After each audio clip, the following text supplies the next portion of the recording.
Assalamualaikum warahmatullahi wabarakatuh. Perkenalkan, nama saya Kikanela Anil Haq dari S1 Pendidikan Bahasa Inggris Universitas Muhammadiyah Semarang. Untuk kesempatan kali ini untuk melengkapi tugas akhir semester 3 pada mata kuliah manajemen sekolah, saya akan membawakan materi tentang pengelolaan tenaga pendidik dan kependidikan. Langsung saja untuk materi pengelolaan tenaga pendidik dan kependidikan. Yang pertama yaitu pengertian tentang pendidik atau tenaga pendidik.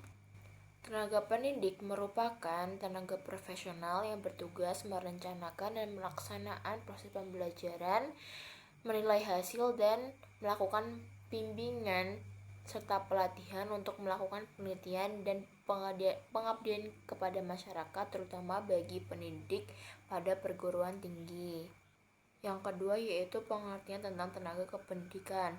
Tenaga kependidikan adalah tenaga-tenaga atau personil yang bekerja di dalam suatu lembaga atau organisasi pendidikan yang memiliki wawasan pendidikan atau memahami falsafah dan ilmu pendidikan untuk melakukan kegiatan pelaksanaan pendidikan mikro atau makro atau penyelenggaraan pendidikan.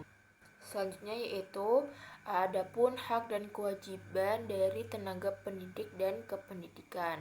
Sebelum masuk pada hak dan kewajiban, sebagai contoh, tenaga pendidik itu adalah seperti dosen, guru,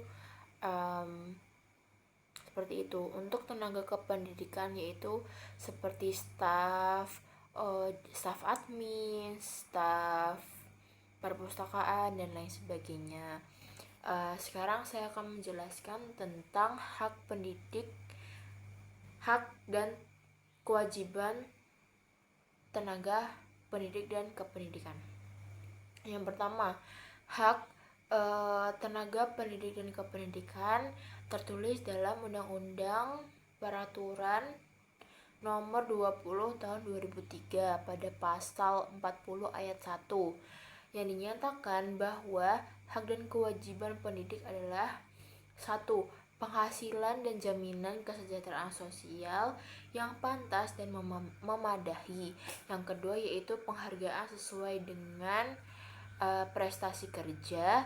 Yang ketiga yaitu pembinaan karir sesuai dengan tuntutan pengembangan kualitas. Yang keempat yaitu perlindungan hukum dalam melaksanakan tugas dan hak atas hasil kekayaan intelektual. Yang terakhir yaitu kesempatan untuk menggunakan sarana, prasarana, dan fasilitas pendidikan untuk menunjang kelancaran pelaksanaan tugas. Yang kedua yaitu kewajiban pendidik dan tenaga kependidikan tertulis dalam Undang-Undang Peraturan pada pasal 40 ayat 2 nomor 20 tahun 2003 yang mana tentang sistem pendidikan nasional. Yang pertama yaitu menciptakan suasana pendidikan yang bermakna, menyenangkan, kreatif, dinamis, dan logis. Yang kedua yaitu mempunyai komitmen secara profesional untuk meningkatkan kualitas atau mutu pendidikan. Yang ketiga yaitu memberikan teladan dan menjaga nama baik lembaga, profesi, dan kedudukan sesuai dengan kepercayaan yang diberikan kepadanya. Selain hak dan kewajiban dari tenaga pendidik dan kependidikan, di sini ada pula tugas dan tanggung jawab pendidik. Yang pertama yaitu pengajaran, yang kedua itu pendidik, yang ketiga itu pembimbingan, yang keempat itu pengembangan profesional, dan yang terakhir yaitu penciptaan lingkungan belajar. Yang pertama itu pengajaran. Nah, arti dari pengajaran ini untuk tugas dan tanggung jawab pendidik yaitu menyampaikan materi yang sudah dibuat dengan cara efektif dan menarik. Lalu yang kedua yaitu adalah merancang kurikulum dan silabus sesuai dengan standar pendidikan di Indonesia. Lalu masuk yang kedua yaitu pendidik. di mana dapat diartikan melakukan penilaian terhadap kemajuan belajar siswa. Dan yang kedua itu menggunakan berbagai metode evaluasi untuk mengukur pemahaman siswa. Yang ketiga yaitu pembimbingan, memberikan bimbingan akademik personal kepada siswa, lalu membantu siswa dalam pengembangan karakter dan keterampilan sosial. Yang keempat itu adalah pengembangan profesional. Nah, untuk tugas dan tanggung jawab pendidik itu ada di pengembangan profesional, sebagaimana untuk dimengerti tenaga pendidik itu juga harus menjalankan pengembangan profesional, yaitu mengikuti pelatihan dan workshop untuk meningkatkan kompetensi diri.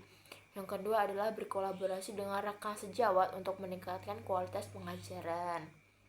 Selain penting untuk menciptakan atau menyampaikan materi dengan baik, maka alangkah baiknya untuk tugas dan tanggung jawab pendidik itu juga meliputi improvisasi diri sendiri. Dan yang terakhir itu adalah penciptaan lingkungan belajar, yang mana menciptakan suasana kelas yang kondusif untuk belajar agar siswa lebih tertib kembali. Setelah tugas dan tanggung jawab tenaga pendidik seperti guru, dosen, seperti itu ada pula tugas dan tanggung jawab tenaga kependidikan seperti staf admin, yaitu yang pertama administrasi pendidikan, mengelola dokumen siswa termasuk absensi dan nilai, menyusun laporan yang diperlukan untuk evaluasi program pendidikan. Yang kedua itu adalah dukungan pelayanan, yang mana memberikan dukungan kepada siswa dalam hal administrasi dan layanan informasi. Yang ketiga adalah pengelolaan sumber daya, mengelola dan merawat secara sarana dan prasarana pendidikan. Yang keempat itu adalah pengembangan program. Di sini berpartisipasi dalam pengembangan program dan kegiatan sekolah. Yang kelima adalah kerjasama dengan stakeholder atau menjalin hubungan baik dengan orang tua siswa dan masyarakat. Ada pula tujuan dari pengelolaan tenaga pendidik dan tenaga kependidikan, yaitu pengelolaan pendidikan dan tenaga kependidikan bertujuan untuk menciptakan sistem pendidikan yang efisien, efektif, dan berkualitas. Dengan mencapai tujuan-tujuan ini, diharapkan pendidikan dapat memberikan kontribusi yang signifikan terhadap pengembangan individu dan masyarakat secara keseluruhan. Mungkin itu saja yang bisa saya sampaikan. Kurang lebihnya mohon maaf. Wassalamualaikum warahmatullahi wabarakatuh.